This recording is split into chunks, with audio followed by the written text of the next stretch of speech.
Dr. Amy, thank you. All the way from Colombia. Yeah, Yeah. So, any myths that you want to bust wide open, like on your soapbox? You had mentioned your soapbox. Let us have it. probably the biggest one is antidepressant deprescribing, where if you tried to come off the medication before, you haven't felt well in the weeks following, that means you have to stay on the medication for life. That's not true. Hi, this is the Care Room with Dr. Cindy. Welcome. It's a space that was created just for you. I'm your host, Dr. Cindy, and this is a chance to get up close and personal with me. We're going to talk about the things in medicine that matter to you. We'll talk about the questions you've been carrying. We're going to have some honest conversations. We're going to hold space for joy, struggles, and everything in between. It's care that goes beyond the exam room. Care you're going to take home with you, whether you're listening while you're driving or you're listening while you're exercising. I promise that it's going to be care that's rooted in truth and a deep commitment to walking with you every step of the way. I'm glad you're here.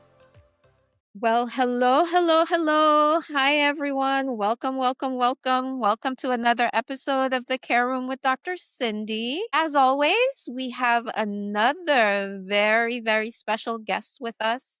You guys know all my guests are very special, but this is an extra special doctor. We have Dr. Amy, who is zooming in all the way from Colombia. Guys, can you imagine this?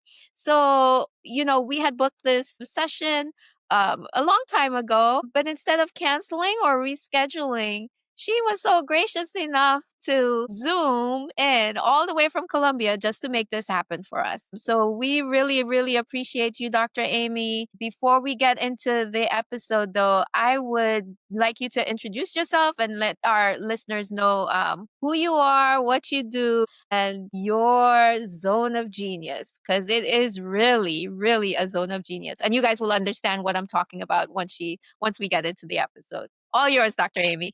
Thank you, Dr. Cindy. I had to be here. You can't cancel on Dr. Cindy. Really excited to talk with you today. I practice integrative psychiatry.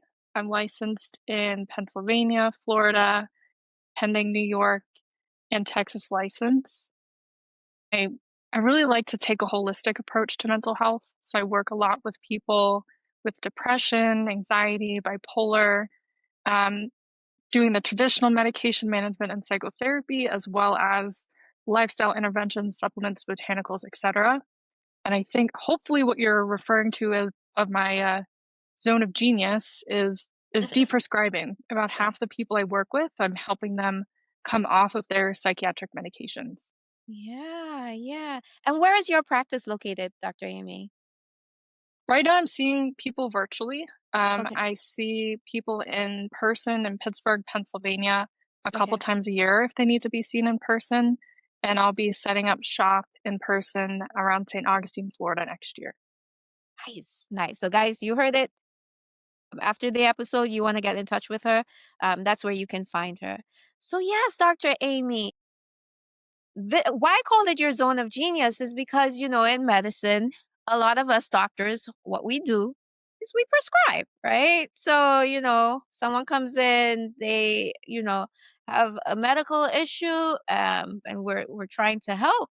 The tools that we usually have in our toolbox are medications. So, can you tell us more about what you do in terms of deep prescribing and why it's so important? Yeah, thank you. I do think it's really important, and probably at some point I'm gonna get up on my soapbox talking about all the reasons why I think it's important. The first is that as more research has been done, and as antidepressants and these other psychiatric medications have been on the market and treating patients for longer, we're getting more and more information about the potential long term side effects of being on medications like this.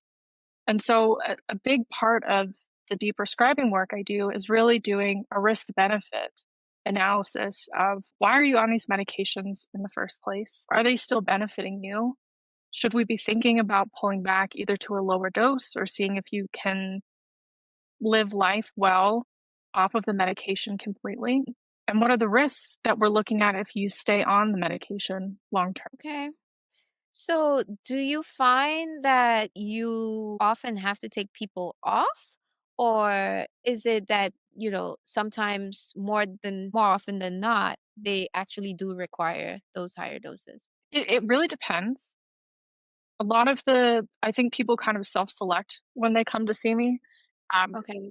because I kind of advertise that I do deprescribing, so a lot of the people that kind of fall into the category where it makes sense to be trying to decrease or come off the psychiatric medications are they're relatively stable. Okay. A lot of them have been on these medications for 5, 10, 15. I think the longest I've worked with someone was 30 or 40 years of being on a psychiatric medication. They're getting into older age. They're starting to see some of the side effects, particularly that emerge as you get older. And those people in particular, um, it can be helpful to see if you can reduce the dose or even come off the medication. I'm sure you've seen it in older age. We're running into issues like polypharmacy, other health issues are coming up. And if it's possible that we can reduce or stop a medication, I think that can be really helpful for people. Sure. So, yeah, that was my next question. So, what side effects do you tend to mostly see in those older patients? So, I mean, it's going to depend on the medication. So, with antidepressants, which is probably one of the most commonly prescribed psychiatric medications, so things like SSRIs, like your Prozac, your Zoloft, your Celexa, or your SNRIs, like your Effexor or Cymbalta. As people get older, there's an increased risk of fractures, increased risk of falls, increased risk of hyponatremia. This isn't specific to people that are older, but a lot of people experience kind of a sense of being numbed on the Okay. medications where that full range of emotional experience they can't Sure. really have. They're just kind of stuck in the middle. They don't feel too bad. They also don't feel that good. And there's Sure. also the evidence is mixed on this, but there is some research to suggest potentially an increased risk of mortality. And some studies suggest increased risk in cognitive issues as you're older as well. And that's just antidepressants. Benzodiazepines, I mean, I see you nodding. Those are the classic medication that we worry about Yeah, in the geriatric population. Falls, absolutely. cognitive issues, Absolutely. That bears delirium. list that criteria. But so question for you. So what about those patients of like schizophrenia or, any of the schizoaffective, they have psychotic breaks.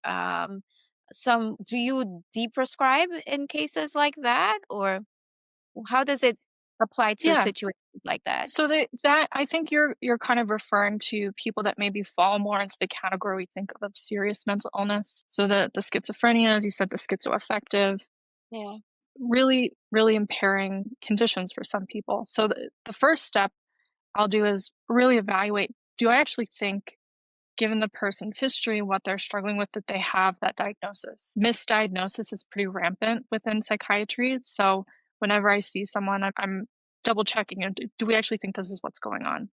sure. Things like substance use can be mistaken for schizophrenia. And the next part is a lot of times people with those types of diagnoses end up very medicated. Multiple medications, we're getting into the problem of treating side effects of medications with more medications. And I think in that case, it is worth considering, is there room for us to decrease dosage? The literature in terms of pulling patients off antipsychotics that have actual schizophrenia shows that there's a pretty high risk of relapse.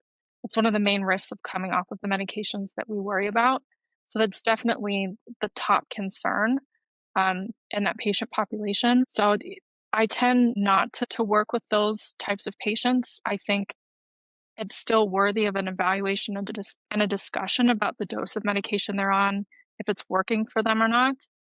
The majority of patients I see, though, tend to be on antidepressants, sometimes benzodiazepines, and we work really hard often using something called hyperbolic tapering to help them come off their medication, reducing risk of relapse as well as withdrawal. Okay. What's that hyper metabolic? Yeah, hyperbolic tapering. That's a fun one, kind of a mouthful. Say it 3 times fast, you can't do it. I don't think that's my specialty. I don't think I can say it 3 times fast. Yeah. But What? it's a way that describes how the relationship between dose of a psychiatric medication and its action in the brain. Okay. And I'll give you an example to kind of hopefully make that a little bit more clear. So let's take, for example, Lexapro, which is a psychiatric Mhm, medication called an SSRI. That's the class of mhm, medication.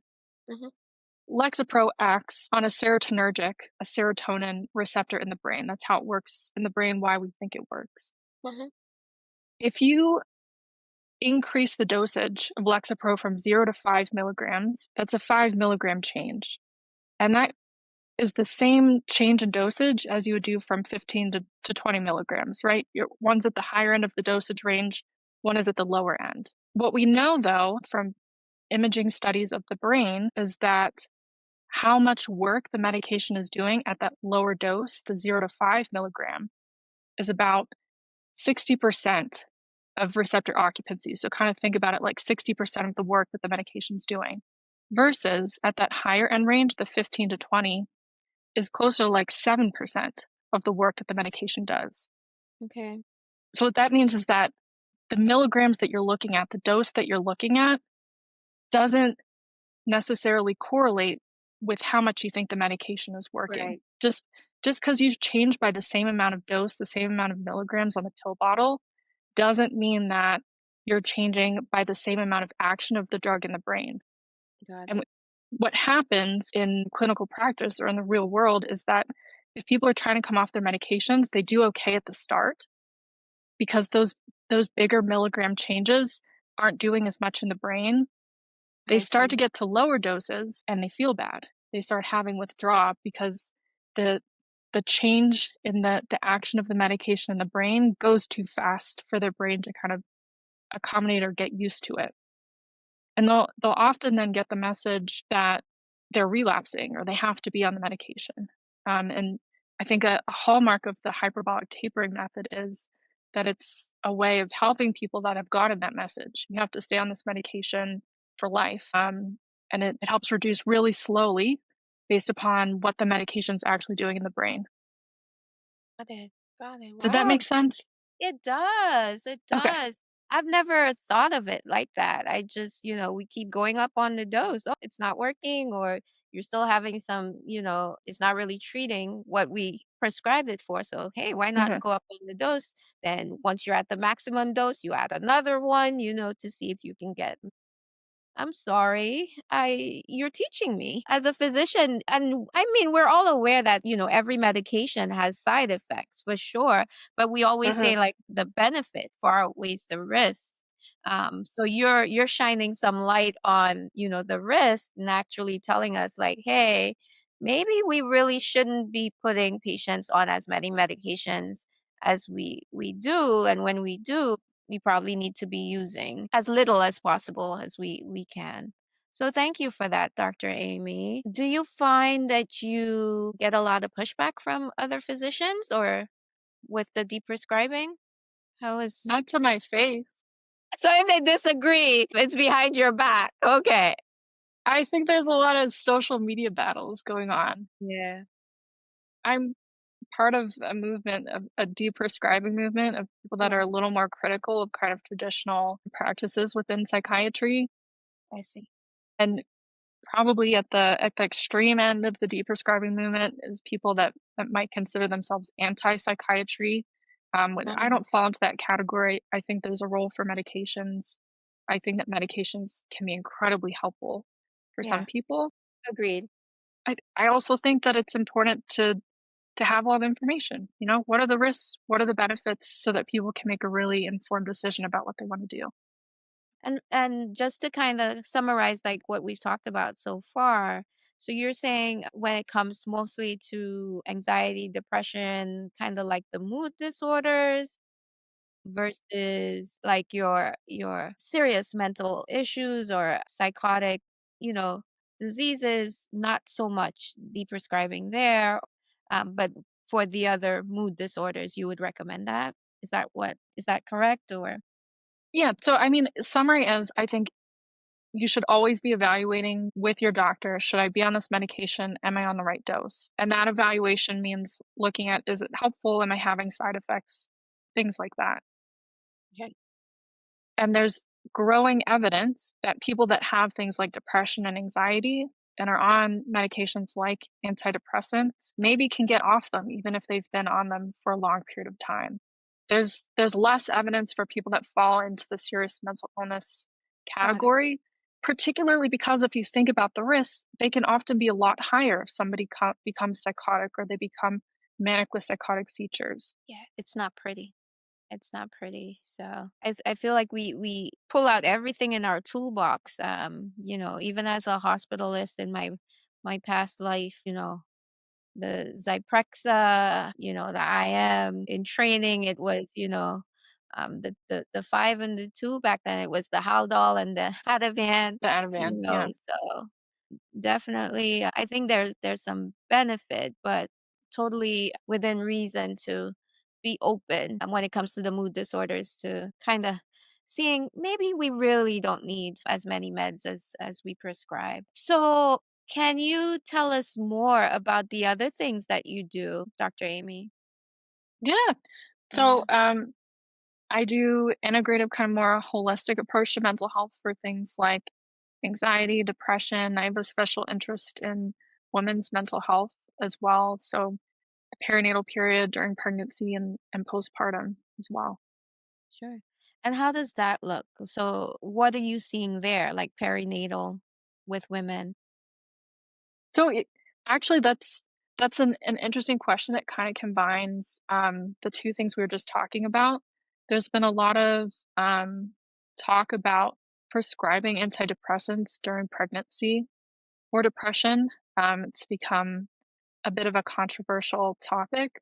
So that's something that's coming up a lot with my patients right now is really talking through what does the research suggest? How bad are you actually feeling? We also want to be thinking about mom's health. We want to be thinking about baby's health. And we want to be thinking about how mom and baby are going to do in the postpartum period. Sure. So can you, because that's always a struggle, and back, when I first got out of residency, during residency, you're on up to date. Now we have open evidence, Yeah, but, always on up to date. Okay, which one can I use in pregnancy again? Which one is safe for mom and baby? So can you shed some light on that for us? Which ones you guys recommend? Yeah. I would say within the SSRI class, the one that I avoid is Paxil. Okay. And the often my go-tos, my first SSRIs that I'll go to will either be Zoloft. It tends to not have that many interactions with other medications. It has the most research behind it. Lexapro is another one that I'll commonly use in a Sure. first line. Why not Paxil? It has side effects. Okay. So for mom and baby, it's one of the short-acting medications. So people can actually go into withdraw. I've seen that like at the end of one day because it's so short-acting. Oh, Um, yeah. So okay. it just tends to have so many side effects that Wow. I prefer not to use it. I know the ladies don't like it because of the weight gain with it, but yeah, okay. So it's teratogenic on baby, or do you, okay, got it. Okay, all right. And then breastfeeding. Which ones do you go into the breast milk, or is Yeah, it the so same? yeah, so that's something to consider, right, when you're thinking about starting a medication during pregnancy is if mom is planning to breastfeed afterwards, we want to be giving her a medication that's safe in that period. And Zoloft and Lexapro are both considered safe medications during breastfeeding. Okay. Does baby get any side effects? I know, it's safe to use, but anything to look out for in baby? So, with some medications, there can be a little bit of lethargy or sometimes issues with feeding. If there are going to be side effects from the medication in the breast milk, we tend to look, there's considered a kind of a safe level of any medication to be in the breast milk. And both the Zoloft and the Lexapro are considered safe. Thank you for that, Dr. Amy. Thank Yeah. you.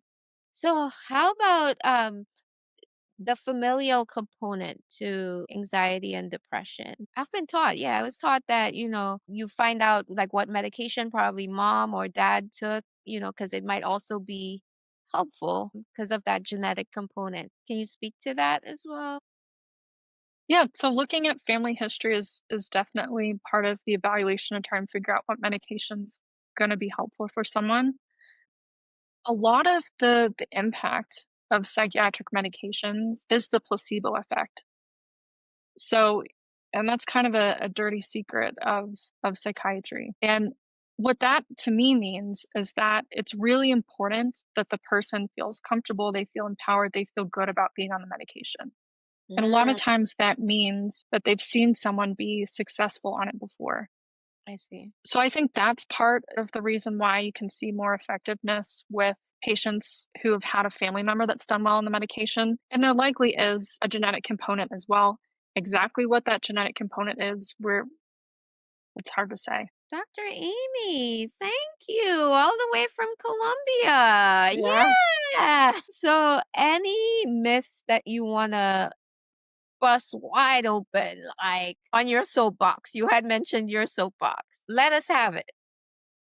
Yeah, probably the biggest one would be about antidepressant deprescribing, where if you tried to come off the medication before, you haven't felt well in the weeks following, that means you have to stay on the medication for life. That's not true. You likely were experiencing withdrawal, and if you taper in a different way or use a hyperbolic taper, most people can come off their medications. There are other reasons to stay on medications, but the experience of withdrawal with a previous taper is not, in my opinion, a good reason. Okay. We will take it. Dr. Amy, thank you, thank you, thank you. Thank you for joining us on in the care room today. We really appreciate everything that you've shared with us. How can the listeners find you? Like, where are you on social media, your website? How can we find you? Yeah, so I have an Instagram, naturesflow.psych, and then I have a website, naturesflowpsych.com. I'm accepting patients if people think that they might be interested in working with me, and I offer a free 15-minute intro call. Okay, perfect. And we'll put that in the show notes. We'll have that running.